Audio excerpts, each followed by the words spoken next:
We're sitting here on top of Cromer Cliffs, roughly where Mr. Marten would have taken a sketch. His diary records his visit to Cromer, Great Yarmouth and Norwich in 1825. I think that what's particularly interesting about the journal is that it tells us about travel in a very different age to our own, where we largely take it for granted. The Martens travelled by steamer and by coach and horses from Norwich to Cromer, which took a long time and could be very uncomfortable and even dangerous. Early paddle steamers would sometimes explode, highwaymen robbed coach passengers, and people even froze to death sitting outside a coach in winter.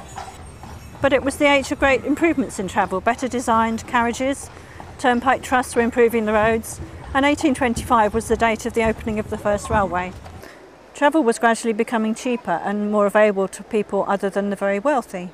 I struck lucky with my biographical research when I placed an advert in the Lady magazine asking for information, and quite by chance it was read and answered by a family friend who put me in touch with the great-great-grandson of the diarist, John King, who supplied me with a Marten family tree and a copy of Robert Marten's autobiography.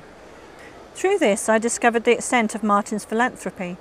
He founded the local chapel and Sunday school, he ran a local soup kitchen, raised money for famine relief in Sweden.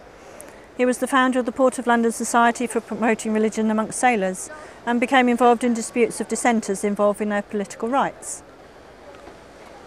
It's interesting to compare Marten's visit in 1825 to a visit to the same places today. Cromer was just emerging as a holiday destination for discerning visitors and still retains its charm as a seaside resort. Walking on the pier and cliffs, enjoying the views, picking up shells and pebbles on the beach, enjoying the bracing sea air, eating crab and lobster.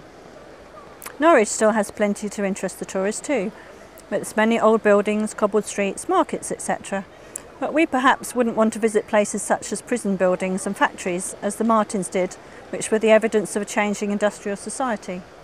Yarmouth has probably changed the most with its mass tourism appeal, its fun fairs and arcades, but it's certainly less smelly than when the Martens visited, when the town's prosperity was based on its herring fisheries.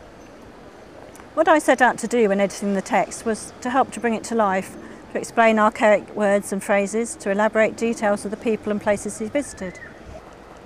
I found Marten a very interesting character, and I think the journal itself is still very readable for its own sake, whether you're visiting the area like he was or whether you live here and have an interest in its history.